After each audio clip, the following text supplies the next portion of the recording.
la cátedra sigue insistiendo en invitarme. Así que, ahí está. Así que nada, ellos insistiendo en invitarme, yo insistiendo en venir. El tema o los temas que vamos a desarrollar hoy son bastante caros a la formación de ustedes, aunque si no fuera por el posicionamiento ideológico de la cátedra, podrían quedar por fuera, porque son temas, por lo menos los que yo voy a plantear hoy, que erróneamente podrían ser considerados como fuera de lo curricular. Sin embargo, son ni más ni menos que un ingrediente, una herramienta indispensable, porque estamos hablando de que a ustedes la universidad los va a autorizar a intervenir en cuerpos de mujeres, de niñas, de niños, de personas en general, y en ese sentido muy importante tener en cuenta las concepciones de la violencia en general, de la violencia de género en particular, ¿no? Y sobre todo, de qué manera nos posicionamos en un momento tan revolucionado, tan cuestionado como el actual, y donde digamos que estamos siendo protagonistas de algunos movimientos históricos, muchos de ellos liderados, conducidos y logrados por el colectivo de mujeres, pero además estamos ante cambios en los cuales ningún integrante de la sociedad va a quedar al margen. Estamos hablando de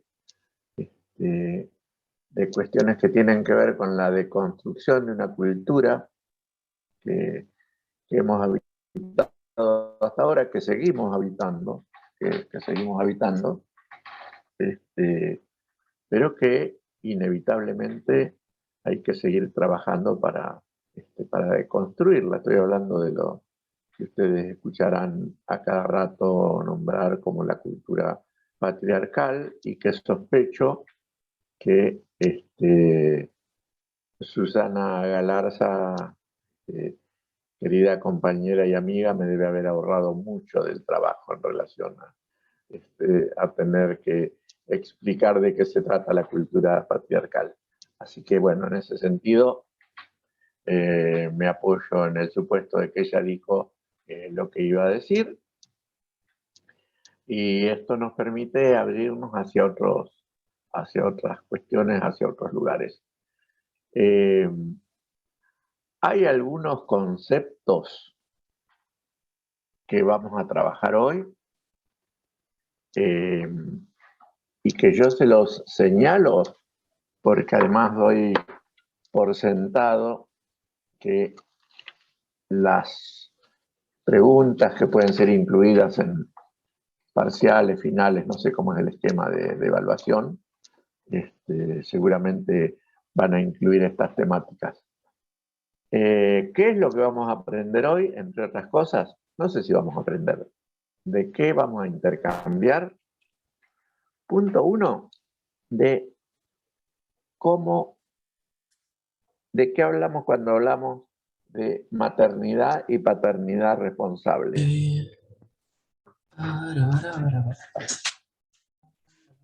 Para evitar malos entendidos, vamos a aclarar que estamos absolutamente consustanciados con están hablando, boludo. Con la ley de identidad de género, y por ende con todo lo que ello significa en relación a niñeces y en relación a las nuevas familias, ¿no? Digo para que no se suponga que cuando yo hablo de maternidad y paternidad responsable, estoy hablando necesariamente de mamá y papá como ejes de una familia. Pueden ser mamá y papá y mamá, papá y papá, mamá y mamá, y todas las variedades que hoy podemos llegar a nominar. Bueno, para hablar, entonces yo le decía, maternidad y paternidad responsable es uno de los conceptos que vamos a tratar de poner en claro hoy. Después vamos a hablar de asimetría. No, perdón, olvídense, asimetría es una parte de lo que vamos a hablar. Vamos a hablar de empatía, que es otro concepto central. Y después vamos a hablar de violencia de género, pero en relación con la constitución de la subjetividad masculina.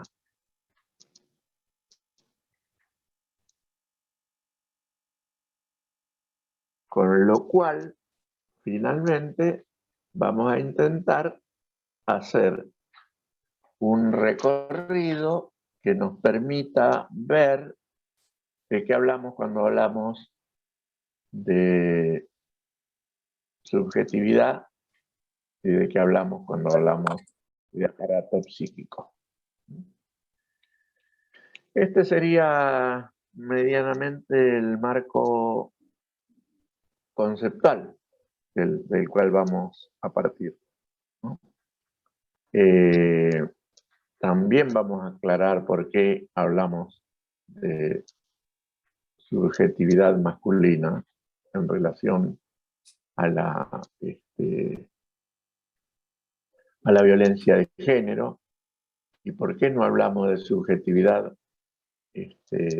femenina en relación a la violencia de género. Esta última cuestión la podemos responder. Primero porque como la violencia de género es hegemónica y está ejercida de manera masiva contra las mujeres y por parte de los varones,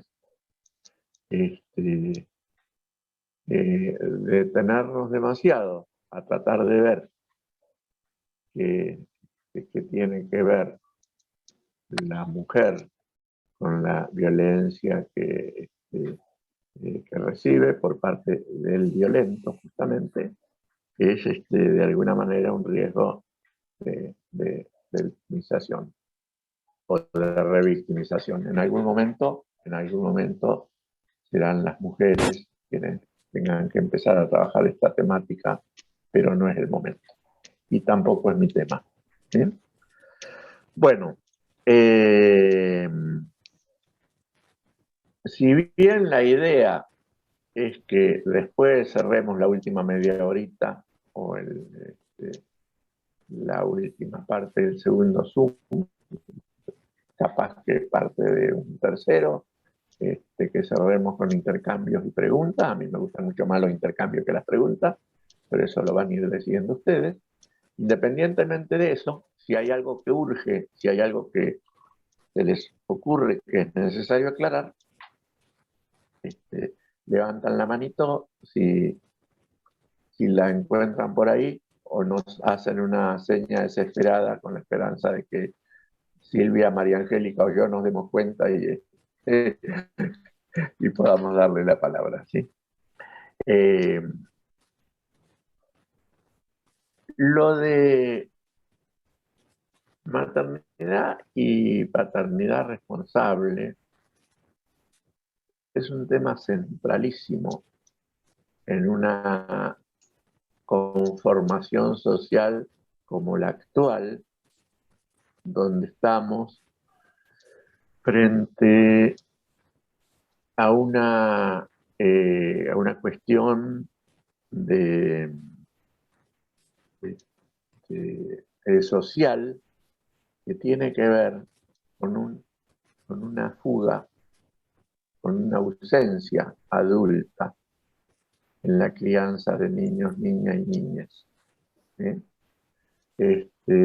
Con la cuestión de una deserción del rol adulto bajo el pretexto de la democratización de los roles familiares, que en realidad es otra cosa. La democratización de los roles familiares es sencillamente, pero a su vez contundentemente, la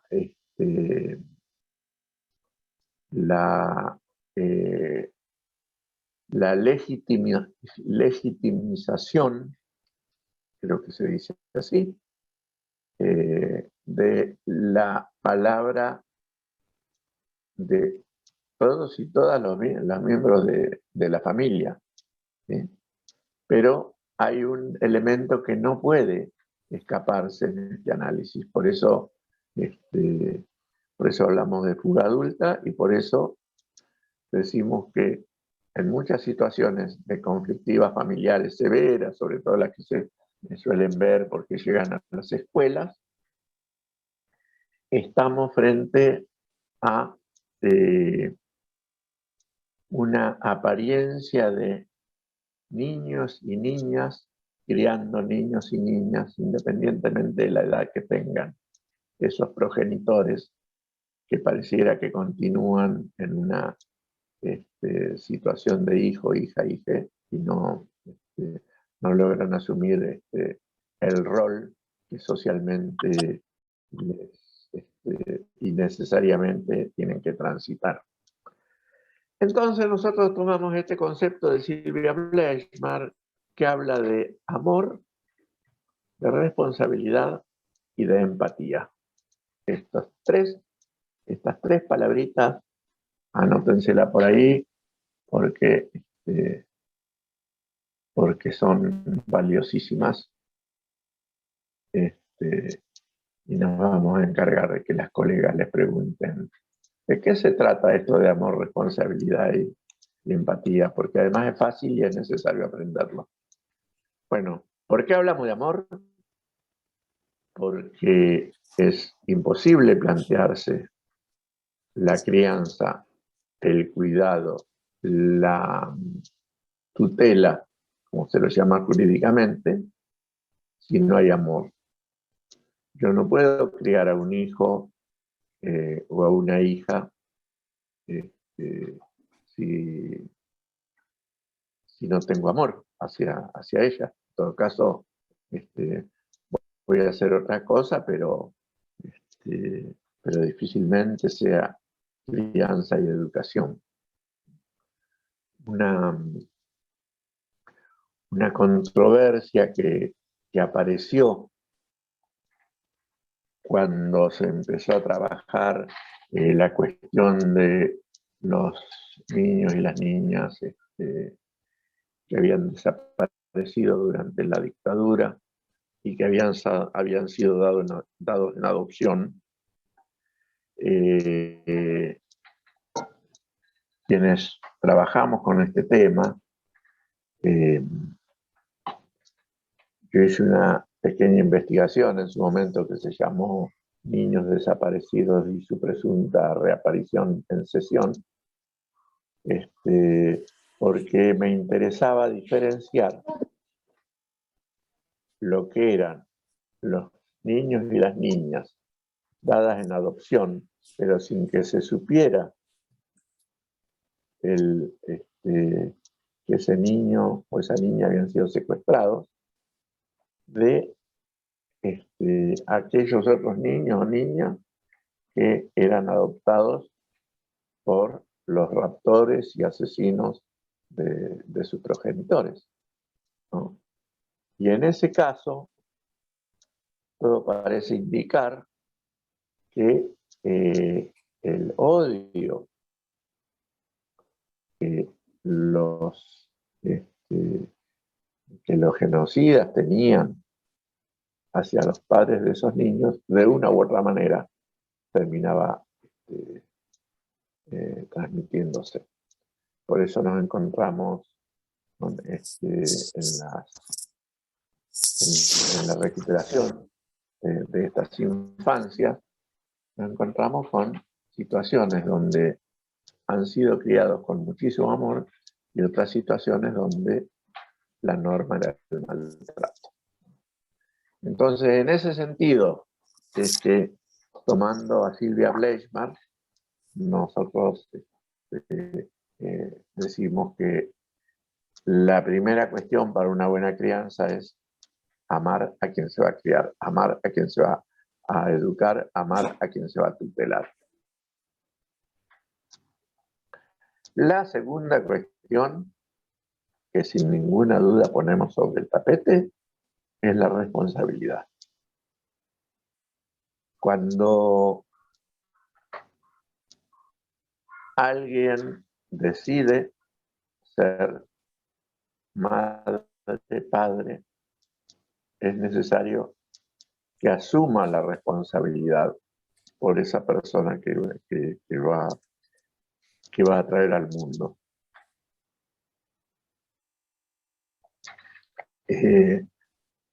Digamos, independientemente de que socialmente todo adulto es responsable de las niñeces y por traslación también los estados, lo cierto es que independientemente de esto, las personas que deciden engendrar tienen que tener en claro esta cuestión de la responsabilidad. También, por supuesto, quienes toman el destino de la adopción o de cualquiera de las posibilidades que nos dan las tecnologías actuales también, ¿no? Pero, digamos, si hablamos de maternidad, paternidad, no podemos soslayar la cuestión de la responsabilidad. Y acá viene el tema más difícil, el tercero, es la asimetría. Dijimos amor, responsabilidad, y el tercer concepto es el de asimetría. ¿Qué quiere decir esto de la asimetría? Que independientemente de los roles democratizados en las familias, en definitiva, porque de lo contrario se somete a niños, niñas a una responsabilidad que no están en condiciones de asumir, validando su palabra, pero en definitiva es fundamental entender que el adulto es adulto, el niño, niña, niña no lo es, y que hay decisiones que es imprescindible que las tome el adulto o la adulta que sí tienen responsabilidad en ese tipo de cosas. Hoy tenemos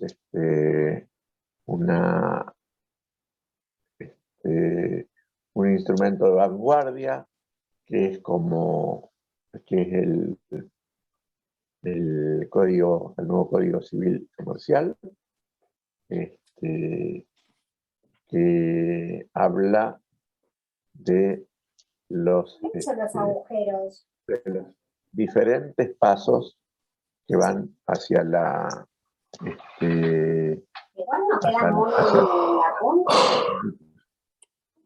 el micrófono abierto.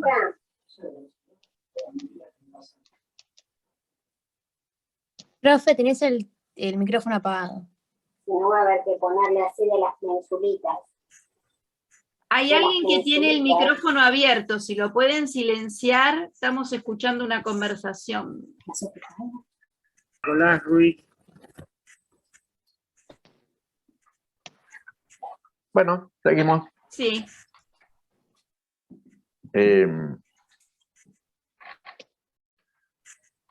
Estaría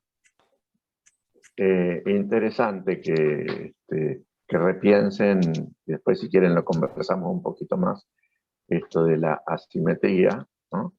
E insisto que está muy en relación con la autonomía relativa, que marca la ley, donde niños y niñas y niñas van teniendo determinadas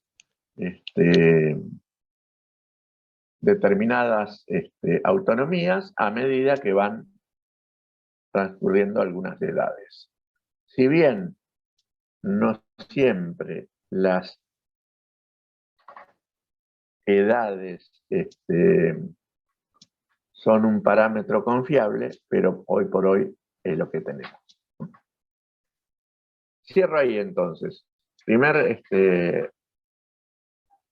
tema para el parcial, maternidad, paternidad responsable. Vamos a hablar un cachito de qué se trata. Voy a tratar de que no me pase lo que me pasó en la última clase en la que estuve, que utilizamos dos Zoom y medio para hablar de estas cosas, nos quedaron creo que 10 minutos, 15 para hablar de violencia de género y constitución de la subjetividad masculina, así que voy a acelerar un poco. Los temas, no mi pachorra, lamentablemente yo tengo este estilo de hablar y de decir que se lo van a tener que bancar. No hay otra, no me sale diferente. La empatía es un concepto central en la psicología, en el psicoanálisis y en la vida. Y tiene muchísimo, pero muchísimo que ver con las primeras etapas en la relación entre madre e hijo. O quien tuviera el rol de maternar. La primera cuestión es que es importante señalar que la empatía es un sentimiento primario, muy temprano, y que hace a la relación en los primeros tiempos, después del nacimiento, entre la madre y el niño. ¿Sí? La empatía fundamentalmente se sustenta en la mirada. Quien ha podido ver lo que el intercambio de miradas en el que no hay posibilidades de interferir entre una madre amamantando y su hijo o su hija, creo que sabe de qué estoy hablando. Voy a aclarar, esto es podríamos decir, el paradigma de la empatía. Eso no significa que estemos sosteniendo la lactancia como un bien universal, porque eso tiene que ver con cada maternización, ¿no? Pero lo cierto es que es ahí donde externamente se puede ver de qué hablamos, ¿no? Esta cuestión donde la mirada del otro, que después se repite en lo social, ¿no? La mirada del otro albergando, cobijando, sosteniendo, dando seguridad. ¿Sí? Niños y niñas, cuando nacen, tienen una dependencia absoluta. El ser humano es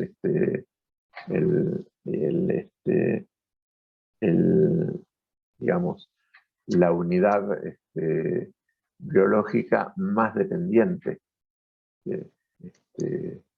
que existe. Y en realidad, si bien va logrando de a poquito hacer algunas cosas, lo cierto es que en las primeras etapas de la vida depende total y absolutamente de quien lo asista.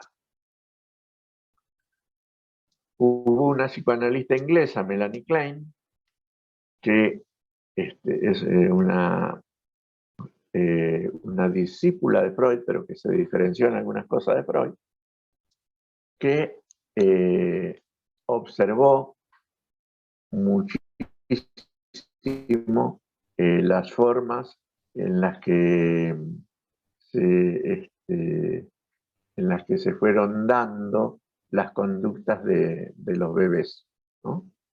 Y ella logró establecer que el bebé tiene un yo temprano, bastante más temprano.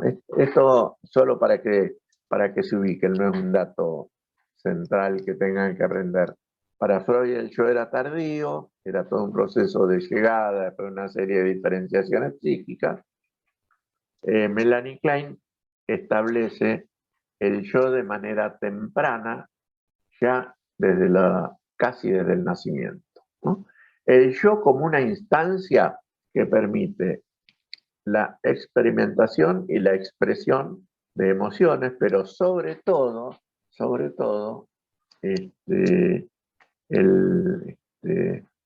la presencia de fantasías. Cosas que cuando uno las cuenta parecen una fantasía, pero cuando después se trabajan en la clínica, ya sea del lado que estamos como pacientes o del lado que estamos como terapeutas, esas fantasías cobran cuerpo y realidad. En general, la primera dependencia que establece el niño o la niña es a través de la necesidad de alimento. ¿Sí? El niño tiene hambre, llora, se inquieta, etc. Y es asistido por su madre o por quien esté maternando, insisto, y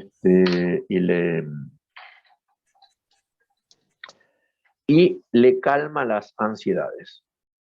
Jorge, discúlpame, quedan 3 minutitos para este Zoom, así que se va a cortar y después y tendríamos nos que conectamos volver de a nuevo entrar. al mismo enseguida.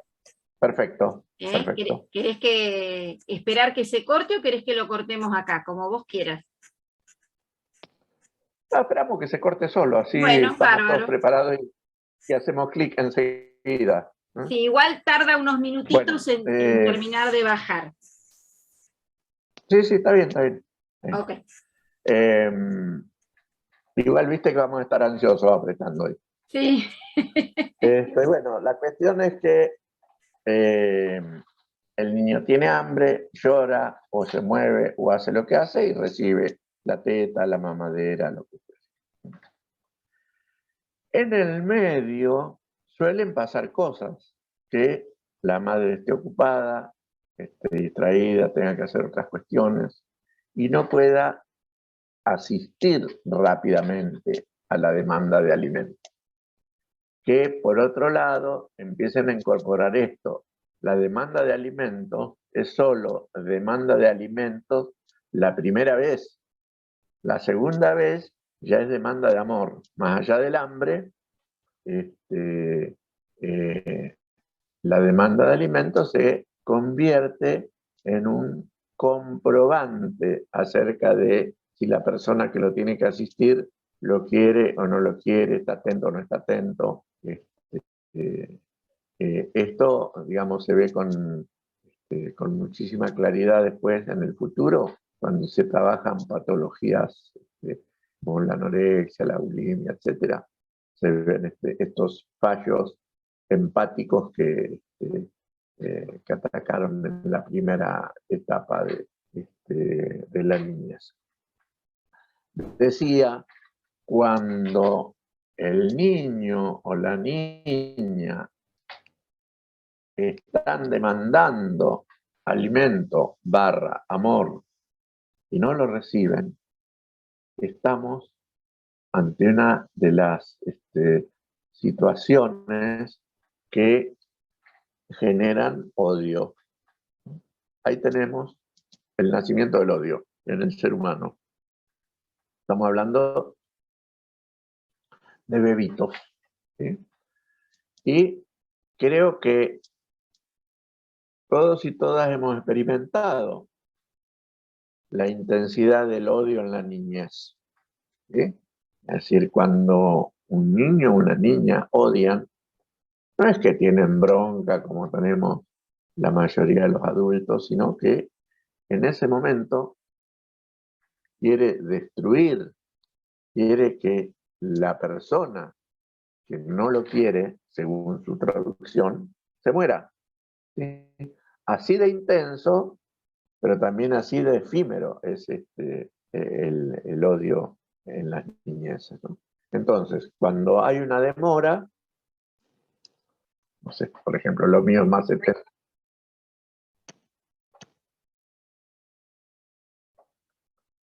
Ya está, ya le dimos permiso para grabar. Bueno, eso es la subjetividad. Me había Es olvidado de importante. apretar el botoncito, perdón, y un alumno me lo hizo recordar, me había olvidado. Bien, bien, bien.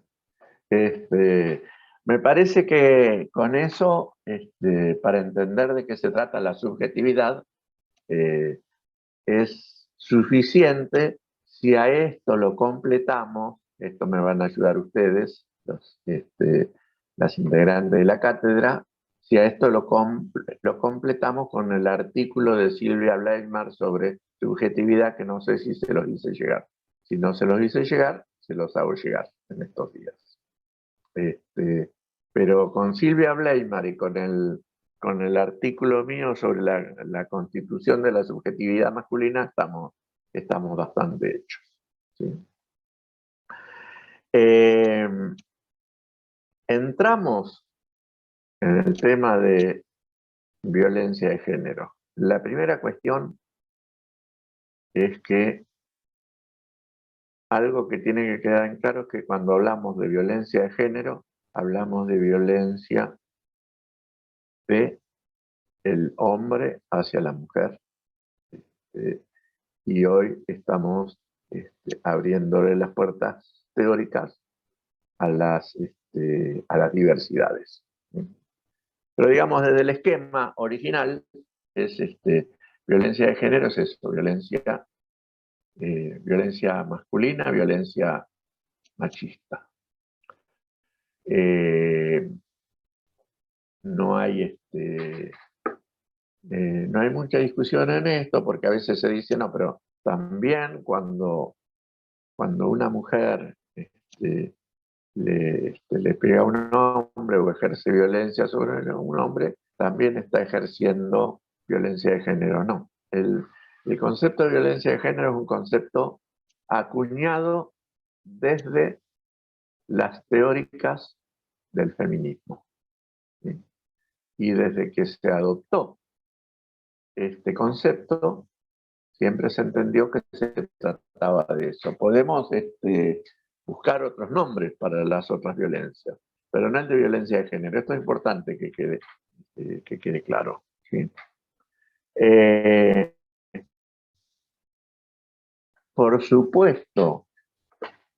supuesto que es mucho más claro si hablamos de violencia contra la mujer, porque ponemos en evidencia que contra la mujer, y como le decía hace un rato, que hoy también se está hablando contra las diversidades, ¿no?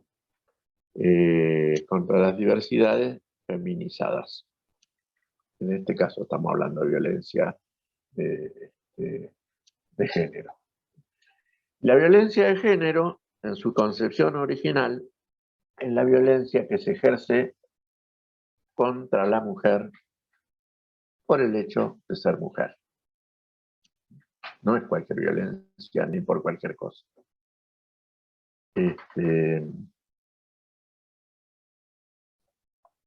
Significa que si una mujer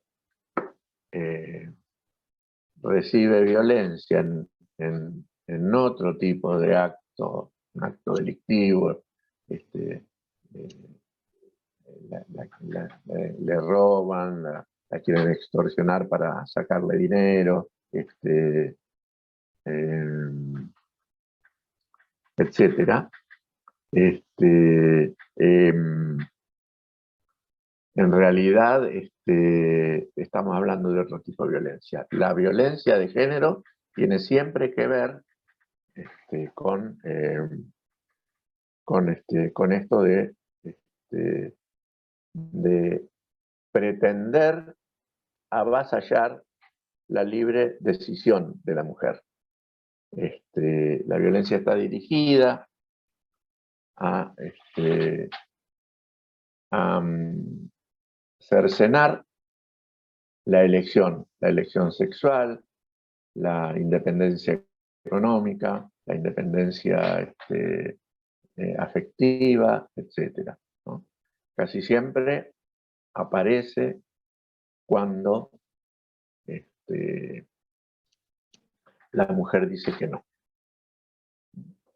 Pero en relación a lo que recién decía un compañero, me parece que lo decía por ahí,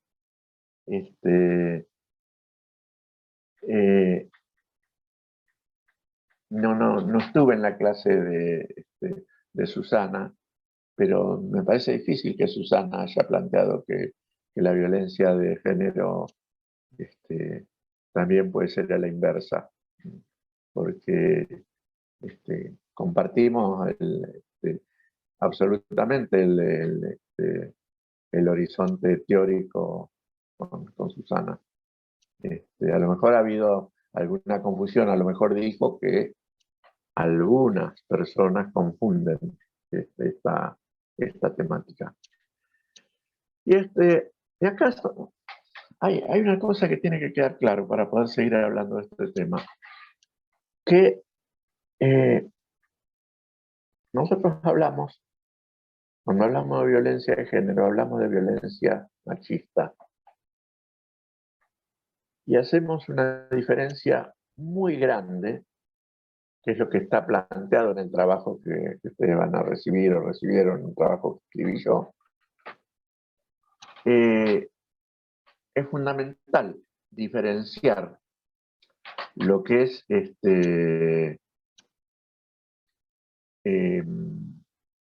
me distraje porque apareció algo escrito ahí. Es fundamental diferenciar lo que es machismo de lo que es masculinidad. El machismo es una filosofía de muerte, de violencia, de prepotencia, de destrucción, mientras que la masculinidad es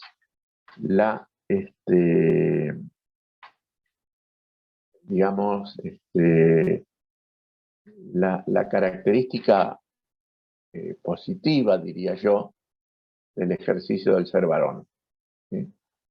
Entonces, cuando hablamos de la lucha contra la violencia de género, no estamos hablando de una lucha de las mujeres contra los hombres. Esa es una concepción errónea.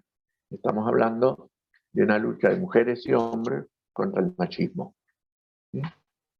El machismo, que es un tipo de violencia absolutamente construido.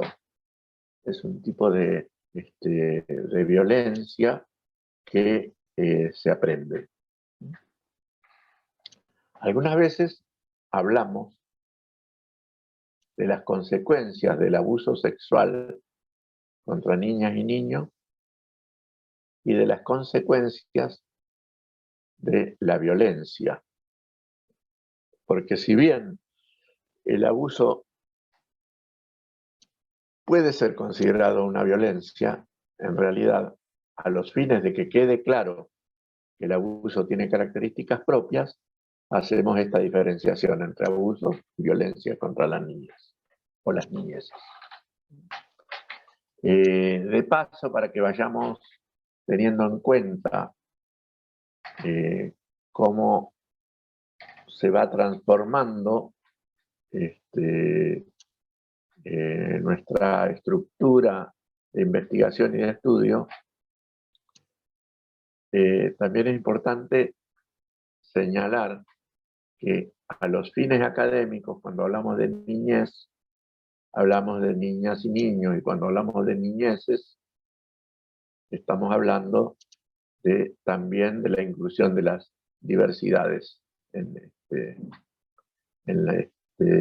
la concepción de la niñez, cosa que hasta hace algún tiempo estuvo como muy negado, ¿no? Cuando un niño o una niña sufren abuso sexual, en realidad las consecuencias son que en general la devastación psíquica es de tal magnitud que quedan en condiciones de ser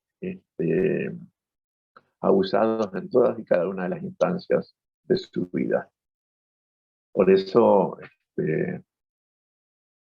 con Alfredo Grande, que ha sido uno de los fundadores, creo, de esta cátedra, o por lo menos uno de los primeros docentes de esta cátedra,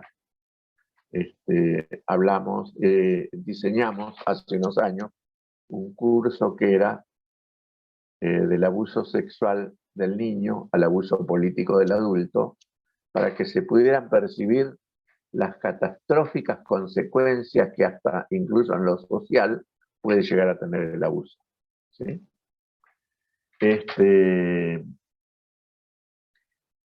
Esto también sirve para desarmar un mito que circula mucho, que es el mito del abusador abusado, y que es un mito que es presentado muchas veces como atenuante en los juicios por abuso sexual. Es decir, algunos abogados de abusadores sostienen que sus clientes en realidad han sido abusadores porque han sido niños abusados, y que el niño abusado necesariamente se convierte en abusador. Esto no es así. Si bien es cierto que hay algunos abusadores que han sido abusados cuando niños, la norma es que precisamente el niño o la niña abusada quedan en condiciones de ser abusados toda la vida. Una de las pruebas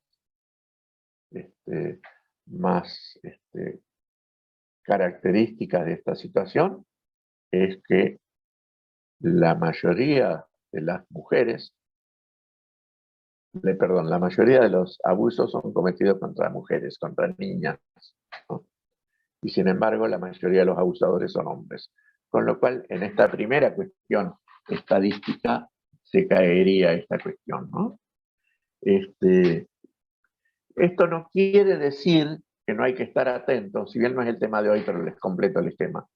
Esto no quiere decir que no hay que estar atentos a un plus de excitación posterior al abuso, que hay que procesarlo justamente para evitar este tipo de situaciones abusivas por parte de quien padeció abuso, con el agravante de que el niño o la niña abusados que pueden llegar a cometer alguna actitud abusiva, sobre todo contra pares en la niñez,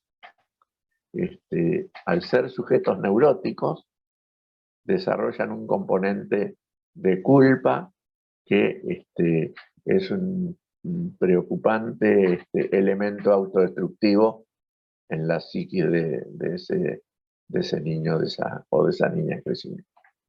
Cuando han sufrido violencia o han sido espectadores de violencia, la cuestión cambia. ¿En qué sentido? En que se produce un aprendizaje de esa violencia por identificación, ¿sí? ¿Qué quiere decir esto? Que por identificación y por género. Quiere decir que en general el varón se identifica con el varón golpeador y la niña se suele identificar con los padecimientos de la adulta que sufre la violencia de género, y esto a veces es uno de los elementos que nos permite entender por qué razón algunas mujeres, no pocas, repiten el destino materno de soportar un esquema. Dije soportar, que no es tolerar. Soportar es una palabra muy específica, ¿no? Implica que no se puede salir voluntariamente ahí, ¿no? Soportar el mismo rol que en una generación anterior soportó su madre. Por lo tanto, ustedes fíjense qué importante que es esta cuestión de entender el efecto de la violencia en las niñeces, por un lado, y por otro lado, de entender, y me voy a adelantar al final, de entender que inevitablemente uno de los caminos para combatir la violencia machista y el abuso sexual contra la niñez es la educación sexual integral desde las primeras etapas de la educación, con perspectiva de género y con el complemento de trabajo familiar, ya sea en las escuelas, ya sea en los clubes de barrio, ya sea en los distintos lugares donde familias y niños puedan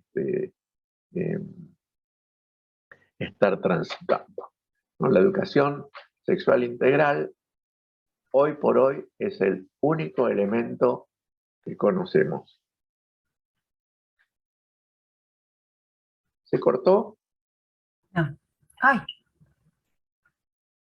No, Jorge, faltan 5 minutitos para que se corte. Bárbaro. No, yo porque veo a todos paralizados, pero me parece que puede ser mi conexión también. Ah, puede ser. A veces cuando hay mala señal, queda o te aparecen las cámaras apagadas o frisadas las personas. Bueno, si me escuchan, sigo. ¿Me escuchas? sigo. Sí, y yo te veo. Vos ahora me pareces paralizado, pero recién estabas bien. Bueno, sigo entonces, hasta que se corte. Dale. Jorge, voy a interrumpir, viste, un minutito, ya que faltan, bueno, pocos minutos para terminar este Zoom, porque bueno, como dijo Silvia, vamos a pasar a un tercer Zoom. Bueno, y como sabemos de tu excelente disposición, pero también, bueno, en este sentido, bueno, que podamos tener un cierre, aunque queden preguntas, para que los y las alumnas vayan pensando cuáles son las preguntas que te quieren hacer, opiniones, aportes, para que, bueno, también podamos hacer el intercambio y que no nos quedemos con más ganas de las necesarias, digamos, ¿no? ¿Estás de acuerdo? Sí, totalmente de acuerdo. Es más, yo cuando reabramos, voy a plantear 3 cuestiones en relación a cómo se constituye la subjetividad masculina, y ya pasamos directamente a las preguntas. Me parece que es lo mejor. Y tal vez como sigue todo paralizado, a lo mejor podemos cortar ahora y volvemos. Y ya vamos a... Dale, Jorge. Sí, yo corto ahora y nos volvemos a conectar. Perfecto. Perfecto, dale.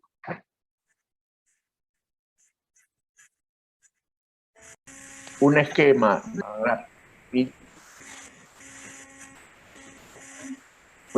rapidísimo de cómo se constituye la subjetividad masculina, y pasamos al intercambio.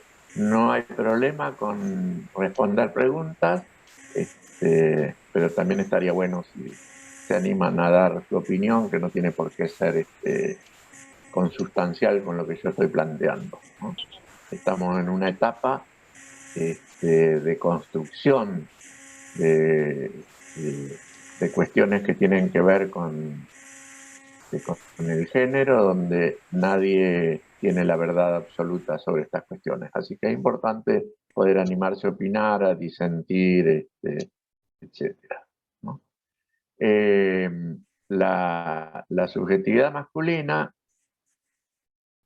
se va constituyendo de acuerdo a la forma en que niñas, niños son educados, ¿sí? Y los varones, históricamente, y no hay todavía mucho cambio, pese a los cambios sociales que se están dando, los varones son educados esencialmente en contra de, de tres cuestiones. Son educados de manera tal que deban ser diferentes, ¿sí?, a lo que ahora les voy a plantear, ¿sí? Y previamente les planteo, no se preocupen por la cantidad de información que yo les fui pasando, por algunas cosas, algunos conceptos que le pueden haber quedado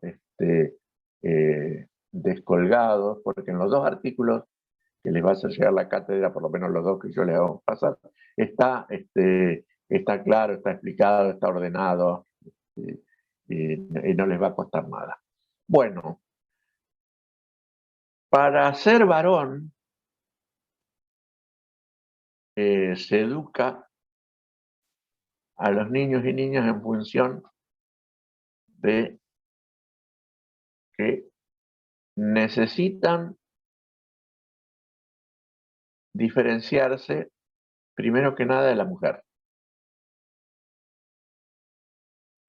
Ser varón es no tener ningún componente femenino, ¿no? Pero también ser varón es no tener ningún componente que lo asemeje a un niño o a una niña, ¿no? Finalmente, ser varón es no tener nada que ver con lo que sea cualquier componente homosexual.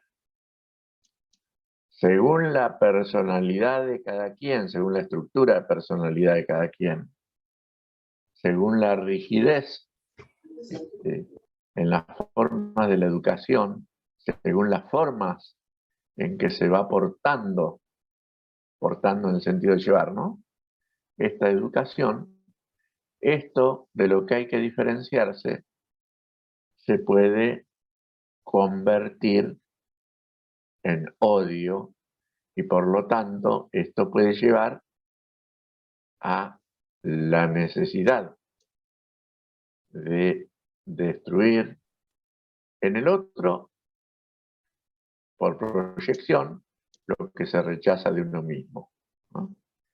Hay un ejemplo clarísimo que nosotros solemos dar para que se entienda qué es esto de destruir en el otro aquello que rechazamos de nosotros, que son los famosos patobicas, ¿sí? Los patobicas, que son los guardianes de los boliches, paradójicamente con una sabiduría de caje, evidentemente, son elegidos con características de aquello que se va a rechazar, ¿sí?, de aquellos de aquellas personas a las que no se va a dejar entrar en los boliches, ¿no? Y la ferocidad con que suelen actuar los patobicas, que es muy paradigmático esto, ¿no? Tiene que ver precisamente con que rechazan en esa persona a la que tienen que sacar del boliche o no permitirle entrar, rechazan de sí mismos las características que ven en el otro. Entonces, estas tres cuestiones, lo de no parecerse a un niño, no parecerse a una mujer, no parecerse a un homosexual, estas tres características son la base esencial de la violencia y son la base de aquello que el individuo violento sale a combatir. Porque una de las primeras cuestiones que ocurre es que lo primero que se lleva puesto este tipo de educación es la ternura.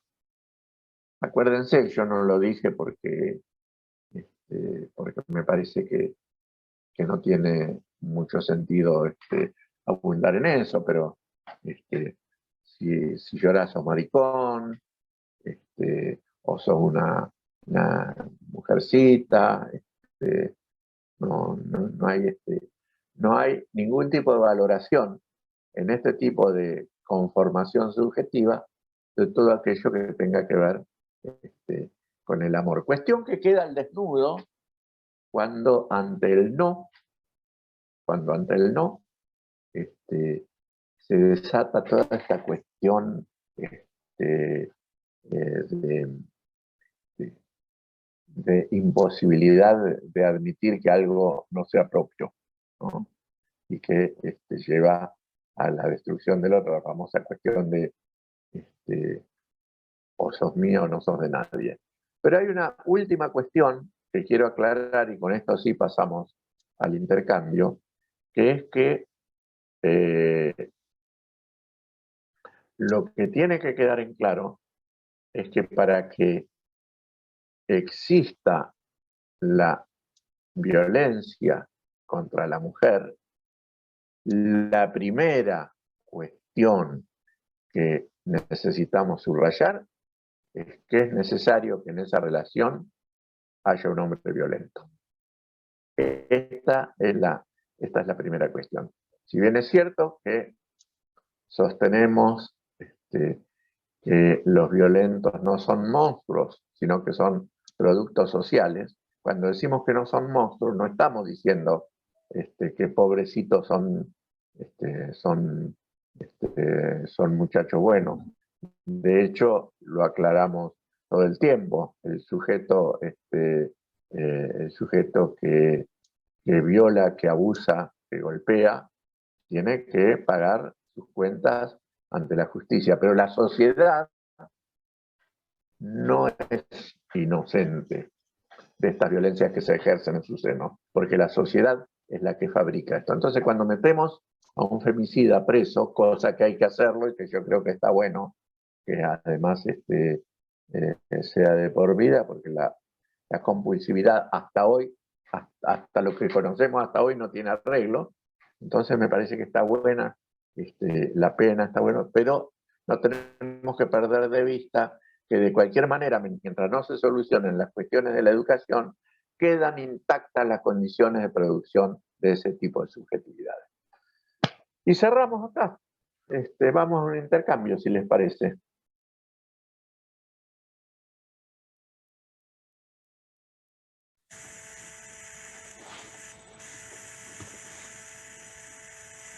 Profe, yo me quedé con algo que vos dijiste de que la madre buena y la madre mala son iguales. ¿Qué quiere decir eso? No, son la misma. Ah, son la misma, ok. Claro, porque estamos hablando de, no estamos hablando de dos mujeres. Estamos hablando de la misma mujer, de la misma madre, que el niño en su psiquis la las diferencia cuando le da alimento es la madre buena, cuando no le da alimento es la madre mala. Cuando lo quiere es la buena, cuando no lo quiere es la mala. Esa es en la primera etapa. En la segunda etapa, él se da cuenta que no existen dos personas, que es la misma persona. ¿Sí? ¿A eso te Listo, referías? buenísimo. Ahí entendí, ahí entendí. Bien, bien. Gracias.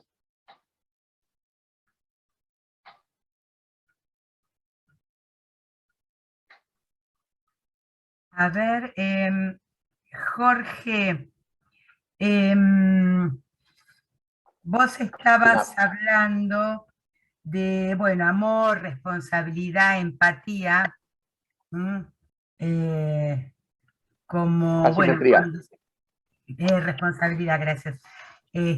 Bueno, como necesario para que se establezca un vínculo amoroso, no nosotros que discriminamos los vínculos eróticos de los tanáticos. No, un vínculo amoroso que también es necesario en la relación asistente-asistido. La pregunta que te quiero hacer, a ver si entendí, cuando hablabas de las fallas reales en la empatía, vos hablaste de tres, ¿no? De tres modalidades.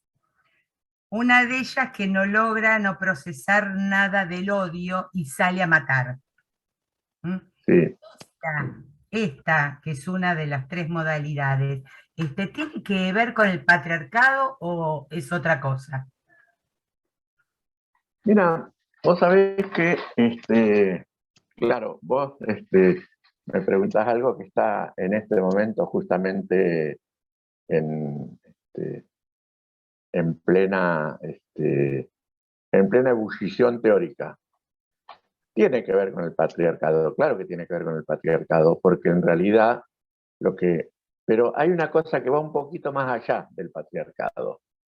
Hoy algunos teóricos se están animando a decir que aunque el patriarcado cayera, si no cae el capitalismo, corremos el riesgo de seguir en la misma historia, ¿no? Entonces, lo que nosotros estamos desarrollando es lo que tenemos, que son los modelos patriarcales y capitalistas de relaciones.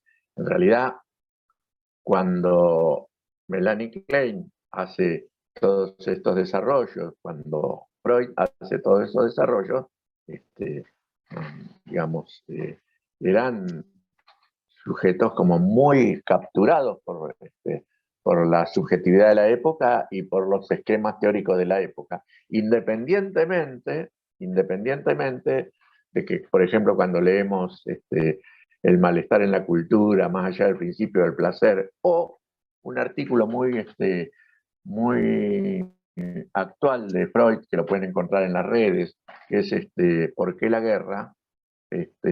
Freud hace una crítica muy seria, pero muy seria al capitalismo, muy seria al patriarcado, sin darle su nombre porque no se utilizaban. Pero claro que sí, lo que en relación a lo que vos decís, sí, claro, los modelos son esos modelos. En otra sociedad probablemente haya otros. Yo me acuerdo que había un profesor en la Facultad de Psicología en el año 73, capaz que me podés ayudar Eugenio, o a lo mejor Manche, por ahí me podés ayudar vos también, que es un profesor que hablaba, era el titular de la cátedra Desarrollo y Silencio de la Psicología en la Argentina. Pero no logro acordarme el apellido. Bueno, pero lo que él decía es que probablemente en una sociedad igualitaria, en una sociedad donde el eje no sea el capital, es probable que las conformaciones sociales y las violencias sean absolutamente diferentes a las actuales, porque claro que el el sistema condiciona totalmente y condiciona las formas de ver. Hoy estamos en un momento riquísimo. Quien tenga ganas de estudiar, de pensar y de investigar, es un momento riquísimo porque está todo en cuestión, pero está todo en cuestión partiendo de bases muy sólidas, porque, por ejemplo, uno puede cuestionar a Freud, por ejemplo, pero no puede dejar de leer a Freud, ni de tomar los esquemas. Entonces, a partir de ahí, ¿sí? Ana Fernández dice, nosotros no tenemos que exigirle completud a nuestros antecesores, a Freud, a Lacan, a Winnicott, a Melanie Klein. No tenemos que exigirles completud. Ellos hicieron lo que pudieron como producto de la subjetividad de su época. Lo que nosotros tenemos que ver es cómo seguimos con eso que ellos desarrollaron. Hay dos manitos levantadas, Jorge Joaquín y Ana Clara, que quieren hacer una pregunta, así que los escuchamos. A ver. Hola Jorge, buenas noches. Primero nada, disculpas por al principio de la clase tenía el micrófono abierto y me mandé una. Y después. No sabíamos que eras vos, así que bueno. Bueno, me quemé, peor todavía. Bueno, fuera al caso. Volviendo al primer tema de maternidad y paternidad responsable, ¿no? Cuando uno se va volviendo más independiente, esta simetría de la que vos hablaste, como que empieza a desaparecer, ¿puede ser? Claro, sí. La simetría tiene, la simetría es todo un tema, por eso uno a veces no sabe bien cómo plantearlo. Me alegro que lo traiga, Joaquín, porque es un tema complejo que tampoco lo voy a aclarar del todo. Pero porque claro, la simetría es un elemento peligroso si quien ejerce la paternidad o la maternidad no tiene además en claro los límites de esto, porque por supuesto, claro que la autonomía progresiva va haciendo que esa asimetría vaya como cediendo. Esto tiene que ver con la necesidad de orientación, contención y decisión, sobre todo en las primeras etapas, ¿no? Y a veces se relaciona con la cosa de la puesta de límites. Silvia Bleimer, a quien yo nombré hoy y voy a seguir nombrando siempre, estaba muy en contra del concepto de puesta de límites, porque ella decía que puesta de límites de qué y quién va a poner esos límites. Que en realidad lo que se necesita son acuerdos de legalidades, que niños y niñas tienen que aprender lo que son las legalidades y los acuerdos de legalidades. Pero claro, esto necesita un tiempo, ¿no? Entonces el adulto, la adulta tienen que tener la plasticidad suficiente como para entender que hay situaciones en las que ya niños y niñas pueden decidir sobre aspectos esenciales de su propia vida. Claro, pero esto no queda también delimitado por la capacidad económica que pueda tener cada uno. Por ejemplo, jugadores de fútbol o jugadores de básquet que con 17 años ya firman contratos con clubes, con marcas, con lo que sea. El padre, más allá de ser la figura paterna, o la madre, más allá de ser la figura materna, ¿qué le puede decir a esta criatura de podés hacer esto, no podés hacer aquello? Si, total, yo con 17 años ya firmé un contrato de, no sé, 20 millones de dólares con Nike, Adidas o lo que sea. Sí. Y en realidad el tema es que lo firman los padres hasta los 18 años, lo firman los padres. Los padres, madre, ¿no? Pero claro que son... Bueno, pero justamente, Joaquín, ahí estás trayendo temas que tienen que ver con lo que hay que ir, con lo que hay que ir pensando hoy, precisamente, ¿no? Más allá de estas cuestiones escandalosas, independientemente de lo que me de lo que me maravilla verlo jugar a Messi. La otra vez sacábamos la cuenta con unos amigos que Messi por minuto gana lo que nosotros ganamos en 4 o 5 meses, ¿no? Y es un poco impúdico, pero tiene que ver con la sociedad en la que estamos, con esta sociedad donde el capitalismo justamente tiene una impronta. En realidad, a la autonomía a la que nosotros hacemos referencia, esas cuestiones que tienen que ver con, fundamentalmente con temas de salud, con temas de decisiones en relación a qué estudiar, etcétera. Vos estás trayendo temas que son altamente conflictivos porque además le dan un poder en la familia y en lo social. ¿No? Y después, qué sé yo, hay algunas... Yo en una época escribí sobre el fenómeno Maradona, cuando Maradona todavía vivía, ¿no? Había escrito sobre los estragos que a veces genera el ascenso social indiscriminado, producto, por ejemplo, como en el caso de Maradona, de un don, o como quieras llamarlo, que él tenía, y algo que nunca logró, evidentemente, procesar, que lo llevó a estos desajustes sociales que finalmente terminaron con su vida, ¿no? Pero digo, sí, son temas para pensarlo. Cuando nosotros hablamos de la necesidad de la simetría, estamos hablando de esta cuestión de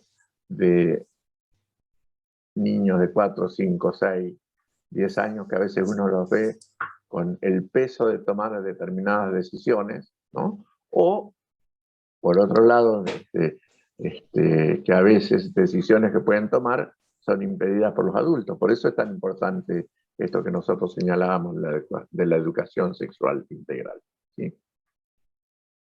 Ah, claro, entonces No va... te iba a aclarar nada, ¿viste? No, entiendo que va un concepto, es más abocado a una persona de, no sé, podremos decir menor edad, y no a una persona que ya está terminando de cruzar la adolescencia y ya está terminando de formar su personalidad, por así decirlo. Y después... Sí, lo cual a mí se me prenden las mismas alarmas que a vos, Joaquín, ¿eh? Y después me quedó otra consulta más, que vos cuando estabas hablando de machismo, masculinidad, dijiste niñez y niñeces, como aceptando la concepción en la diversidad de las niñeces, ¿no? Sí. Yo no sé si va para un lado de género eso, lo que me hizo plantearme la pregunta de si una persona, un infante, puede decir, bueno, con 5 años yo no me identifico como varón, mujer, nene, nena, lo que sea, y me identifico como otra cosa. En realidad vos sabés que, por lo menos yo no he conocido muchos casos, pero me bastó conocer dos casos concretos de niños posicionados, identificados con una modalidad distinta a la asignada al nacer. Y no se trata de una cuestión teórica o de elección, sino vos ves la contundencia de la conformación de toda la estructura, ¿sí? Es, digamos, planteado así como bueno, el niño puede decir, me percibo como mujer, me percibo como varón, me percibo como... planteado así, claro que genera absolutas dudas, sobre todo en una psiquis que está absolutamente en conformación, ¿no? Porque la psiquis de los niños y hasta una edad bastante avanzada está en conformación, pero estamos hablando de estructuraciones que no dan lugar a otra cosa, ¿sí?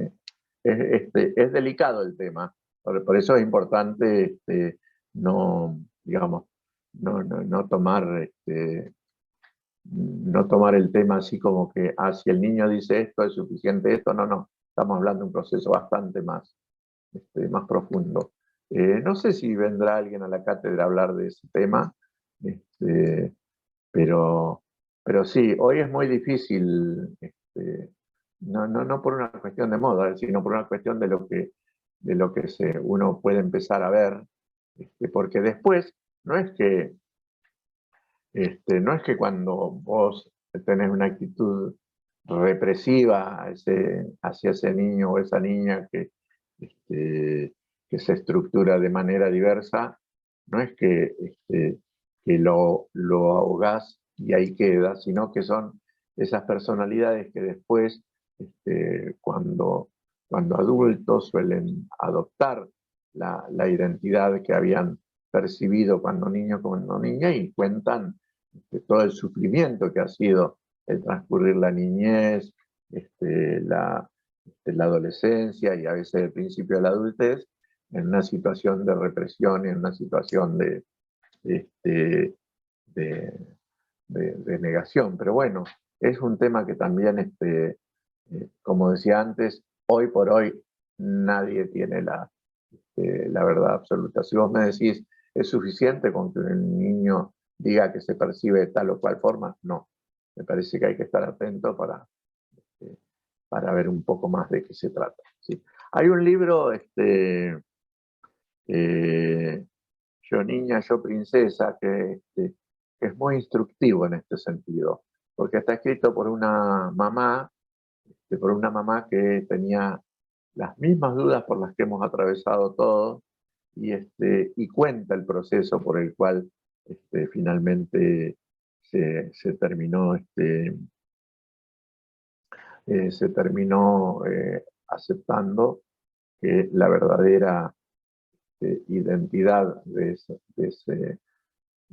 y era un niño asignado como varón al nacer, la verdadera identidad de ese niño terminó siendo el de una niña. Pero yo recomiendo siempre leer ese libro, que es de Gabriela Mansilla, Yo niña, yo princesa. Ana Clara, ¿querías preguntar algo? Sí, hola, buenas noches. Hola. Yo quería aclararme para completarme la información del apunte, que la posición, vos dijiste que la posición esquizoparanoide estaba reemplazada por otra. ¿Cuál era el nombre de esa? La primera posición es la esquizoparanoide. Sí. Madre buena, madre mala, pecho bueno, pecho malo, novio bueno, novio malo, etc. Eso, esa etapa está asignada por amor y odio, ¿sí? Ama cuando le dan sustento, odia cuando le privan de ese sustento. Y ahí pasa a la posición depresiva, que es cuando advierte que esa madre buena y esa madre mala eran la misma. Entonces se genera esta cuestión de tristeza y es el nacimiento de la culpa, porque tiene como la sensación de haber dañado a la persona que le dio vida, que le dio amor, que le dio alimento, etcétera, etcétera. Posición esquizoparanoide y posición depresiva. Si, ustedes acuérdense de Melanie Klein, porque cualquier cosa la googlean y aparecen bastante bien sistematizados en la red, las dos etapas, las dos posiciones, no etapas. Bueno, quedan 10 minutitos, ¿sí? Se nos termina el Zoom. Abril, ¿vos Bien. querías preguntar algo? Yo no llegué a escuchar cuando cuando dijo que un niño, niña abusado en la infancia, en el futuro va a tener relaciones abusivas. No llegué a escuchar bien, si lo podría repetir. Lo que yo decía era que cuando un niño o una niña sufren abuso sexual, en la infancia, quedan en condiciones de ser abusados en todas y cada una de las instancias de su vida. No quiere decir que van a ser siempre abusados, que quedan en condiciones Claro. de ser abusados. Después depende cómo se va procesando esto, ¿sí? Pero Sí. si te referías a eso, es eso lo que yo decía. Sí, sí, eso, gracias. Bueno, gracias a vos. Eugenio, ¿querías preguntar algo o aportar algo? Sí, y de alguna manera sumar un elemento muy interesante que voy escuchando a partir de las distintas preguntas. Es la dimensión, primero la dimensión histórica, y otra dimensión, otra categoría, que es la dimensión del poder. Nosotros suponemos, porque estamos atravesados de un pensamiento positivista, cartesiano, donde suponemos que es el suceso. Entonces, recién Joaquín hablaba de un muchacho de 17 años que firma un contrato, donde lo que hay ahí en la asimetría es que él se sube o toma una posición de poder que ya vino siendo desplegado en su proceso histórico. En este caso, primero, en la identificación, seguramente que el padre quería que lo salvara de ciertas cuestiones económicas, y entonces los ponen a los pibes a jugar a los 6 años para que después tengan... Esto para ir entendiendo de que nada es un suceso, ni siquiera una fractura es un suceso. El suceso se recorta para poder abordar al suceso, pero esto es la resultante de un proceso. Y lo pongo también como relevante, Jorge, me parece brillante, como vos lo has planteado. Nosotros nos rasgamos las vestiduras por los femicidios, y eso es un suceso el más trágico. Pero las infancias, como están en esta, digamos, la matriz es despótica, porque es una matriz histórica, esa niña ha sido arrasada, abusada, tal vez no sexualmente, o por lo menos genitalmente, sí sexualmente, en tanto y en cuanto energía libidinal. En vez de haber sido sostenida como un sujeto y propiciada que esa autonomía se vaya constituyendo de una manera diferente, la sociedad, cómplice de todo esto, porque es una construcción social, ese proceso nos hace encontrar los sucesos, y nos damos cuenta de los sucesos cuando ya estamos en el último suceso. Ya ni prevención terciaria, ya es atención primaria de las secuelas más graves, la muerte social, la muerte psíquica y la muerte biológica. Esto es lo que vamos a hacer.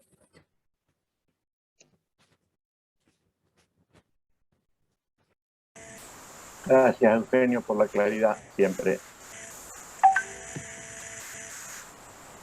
Bueno, Jorge, te queremos agradecer la charla, la exposición, tu aporte, claro, sí, como siempre, por eso te seguimos invitando cuatrimestre a cuatrimestre, ¿no? Bueno, al contrario, gracias a ustedes, gracias a todas y a todos que aguantaron y se quedaron, la mayoría se quedó, esto es una maravilla, así que gracias, y cualquier cosa cualquier duda, cualquier material, lo que necesiten, yo estoy a disposición. Después voy a entrar al Facebook de la cátedra para ver si alguien hizo alguna pregunta, y si no, seguimos en contacto, pero bueno, agradecido de corazón siempre. Gracias, Jorge. Muchas Gracias por gracias. tu compañía, tu acompañamiento, tu maestría, porque para todos nosotros vos sos compañero, acompañante y maestro. Seguimos aprendiendo. Gracias. Bueno, muchas gracias. Chao, gracias. Chau, chau, chau. Chao. Chao, hasta luego. Chau.